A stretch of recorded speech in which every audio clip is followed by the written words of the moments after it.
আপনি প্রশ্ন করেছেন আয়নাঘরের আইডিয়া কে দিয়েছিল। হ্যাঁ, আইডিয়াটা দিয়েছিল আমার বিয়াই তারেক সিদ্দিকী। সেই সব কিছু করেছে। গুলি করে মরার দরকার কি? ক্রসফায়ার দিলে বেশি লোক জানাজানি হচ্ছে, সমালোচনা বেশি হচ্ছে।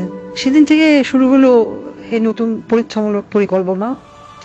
একটা ছোট্ট ঘর, 3.5 ফিট বাই 3.5 ফিট।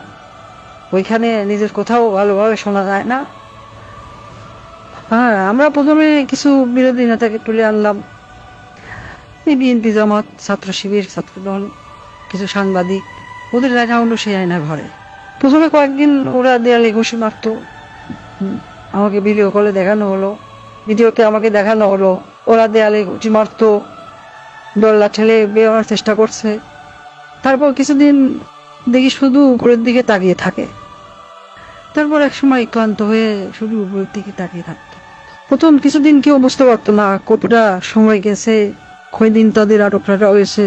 খাবার অনেক কম দেওয়া হতো, খাবার কম দিতে বলতাম, পানিও খুব সীমিত। কেউ কেউ নিজের আয়নায় নিজের প্রতিবিম্বকে দেখে সূত্র মনে করত, নিজেকেই আক্রমণ করা শুরু করলো। নিজের দেয়ালে নিজের হাত দিয়ে ঘুষি মারলো, হাত রক্তাক্ত করলো। আমার সবচেয়ে সুন্দর দৃশ্য ছিল যখন একজন সাংবাদিক, কি জানো ওর নাম, হ্যাঁ মাসুদ, নিজের নখ দিয়ে নিজের মুখের চামড়া ছিঁড়ে ফেলা চিৎকার করছে। আমার পছন্দ হলো।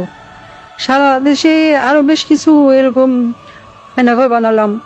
যুদ্ধপরাধী রাজাকার ছেলে মেয়েদের সেখানে বন্দি করতে বললাম। মাঝে মাঝে 2-1জনকে ছেড়েও দিতাম। ফিরে এসে কেউ কিছুই বলতো না, ওইভাবে বলে দিয়েছিলাম যেন কেউ মুখ না খোলে। ব্যাস, সাপও মরলো না, লাঠিও ভাঙলো না।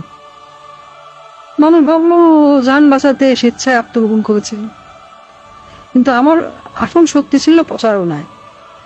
আমার দলের নেতাকর্মীরা, তারাও এই ব্যাপারটা বিশ্বাস করতে পারে।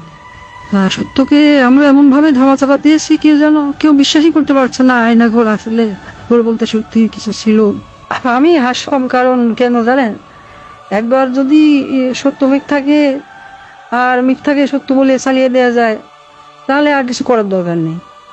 মানুষের মনে সন্দেহ ঢুকিয়ে দেওয়াই যথেষ্ট। আমার বাবা বলতেন, একবার যদি কেউ নিজের চোখে দেখা জিনিসকে সন্দেহ করতে শেখে, তবে সে নিজের জীবনের উপর বিশ্বাস রাখে না। তখনই তুমি তাকে সম্পূর্ণ দখল করে দিতে পারবে। আমি তাই করেছি। আমি তাদের মনের উপর শাসন করেছি। আমি তাদের কল্পনাকে বন্দি করেছি।